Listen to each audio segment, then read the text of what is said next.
Shri Rajaram inter college Tariyari Kerakat Jaunpur कक्षा 12 जीव विज्ञान विषय ऑनलाइन कक्षा में बच्चों आपका स्वागत है। कल भी हम पढ़े थे हाइड्रा में मुकुलन। हाइड्रा के शरीर के निचले भाग से कल पढ़े थे हम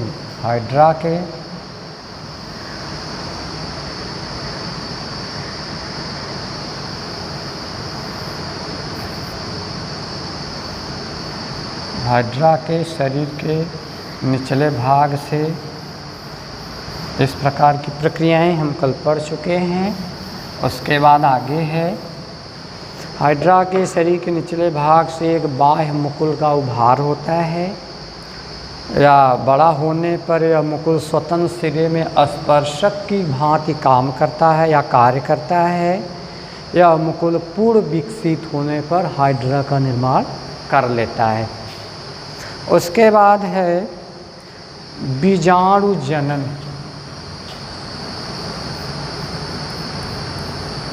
बीजाणु जनन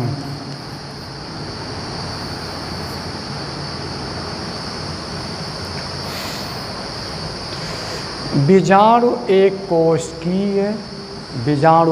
कोशिकीय पतली भीतयुक्त अगुणित अलैंगिक जनन काय होते हैं। कौन? बीजाणु। इनका निर्माण प्रायः प्रतिकूल परिस्थितियों में होता है। जो अनुकूल परिस्थिति में नए जीव का निर्माण करते हैं, इनका निर्माण प्रायः बहुत अधिक संख्या में होता है। उसके बाद हेडिंग नंबर पहली है चल बीजाणु। चल बीजाणु। चल बीजाणु इनका निर्माण अनुकूल परिस्थितियों में होता है। चल बीजाणु का इनका निर्माण अनुकूल परिस्थितियों में होता है। वर्धी कोशिकाओं में होता है। एक कसाब युक्त होते हैं। बीजाणु धानी से स्वतंत्र होकर कुछ समय तक जल में तैरने के पश्चात ये आधार से चिपक जाते हैं तथा इनके कसाब लुप्त हो जाते हैं और प्रत्येक चल बीजाणु एक नए जीव का निर्माण करते हैं।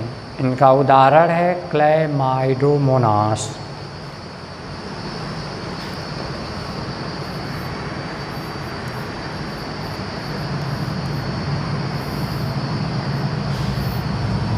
उदाहरण है क्लैमाइडोमोनास।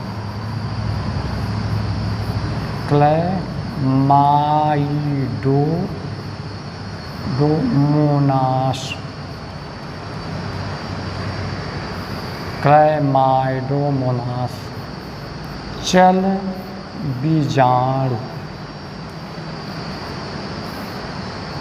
चल बीजाणु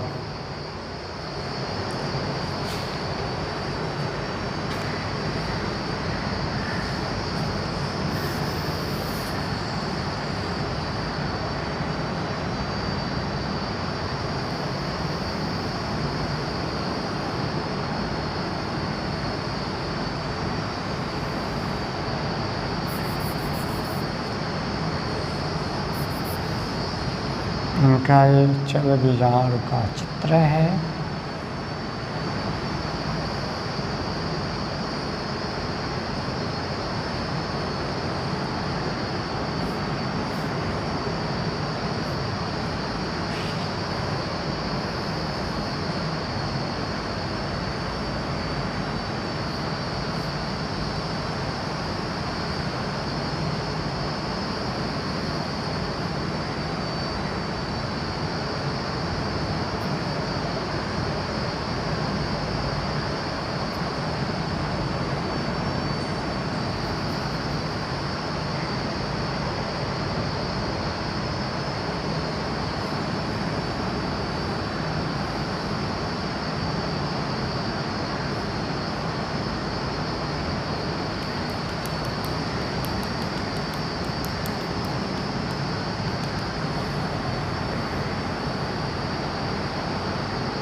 इनका निर्माण प्रायः अनुकूल परिस्थितियों में होता है।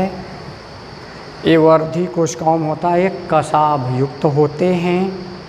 बीजाणु धानी से स्वतंत्र होकर कुछ समय तक ये जल में तैरते रहते हैं। तैरने के पश्चात ये आधार से चिपक जाते हैं। प्रत्येक चल बीजाणु एक नए जीव का निर्माण करते हैं। उसके बाद है ये हैं जनक, ये हैं चल बीजाणु।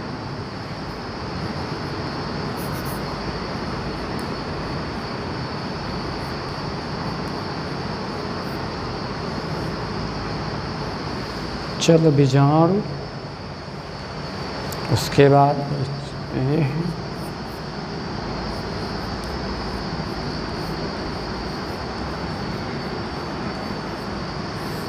इनका चित्र है चल बीजाणु का उदाहरण है क्लैमाइडोमोनास। क्लैमाइडोमोनास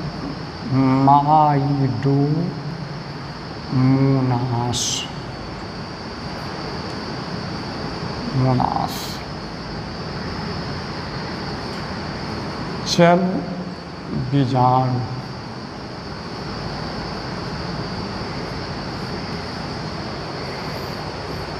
उसके बाद आता है अगला है कोनेडिया।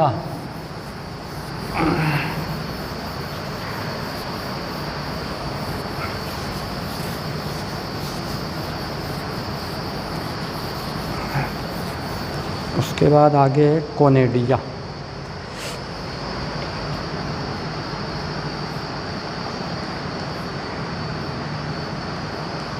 कोनेडिया द्वारा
इन बीजाणुओं का निर्माण बहिर्जातीय रूप से होता है। कवक सूत्र के अग्रभाग कोनोडियोफोर का निर्माण करते हैं, जिन पर एक कोशिकीय या बहुकोशिकीय कोनिडिया विकसित होते हैं। एक कोशिकीय या बहुकोशिकीय, ये है कोनिडिया।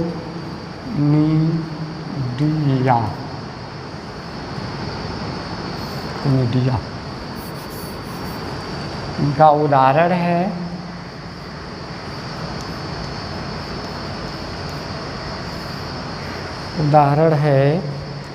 पेनिसिलियम।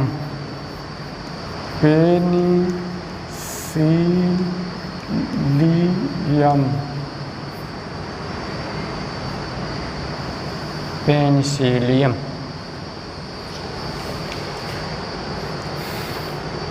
उसके बाद अगला आता है पुनरुद भवन। अगला आता है पुनरुद भवन।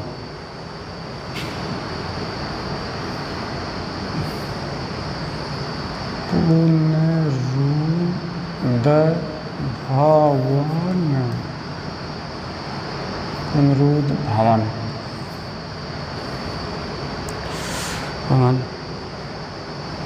इसमें है किसी भी जंतु के किसी भी उत्पत्ति को, किसी भी जंतु के किसी भी भाग को काटकर सामान्य तथा नए जीव की उत्पत्ति को पुनरुद भवन या पुनर्जनन कहते हैं। फिर से सुन लीजिए, पुनरुद भवन यानी रीजनरेशन, यानी दोबारा। किसी भी जंतु के किसी भी भाग को काटकर सामान्य तथा नए जंतु की उत्पत्ति को पुनरुद भवन या पुनर्जनन कहते हैं। उदाहरण है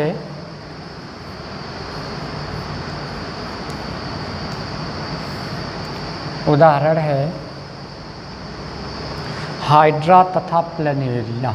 उदाहरण है हाइड्रा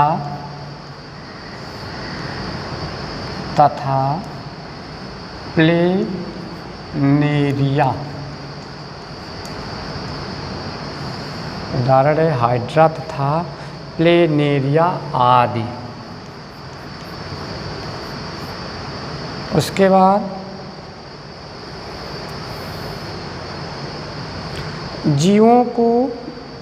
आदि जीवों को यदि अनेक टुकड़ों में बांट दिया जाए, जैसे हाइड्रा तथा जो है प्लेनेरिया आदि जीवों को अनेक टुकड़ों में काट दिया जाए, तो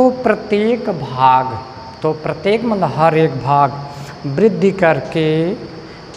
करके एवं विभाजन द्वारा विकसित होकर पूर्ण जीव का निर्माण कर लेता है। ये है पुनरुद भवन।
ये है पुनरुद भवन।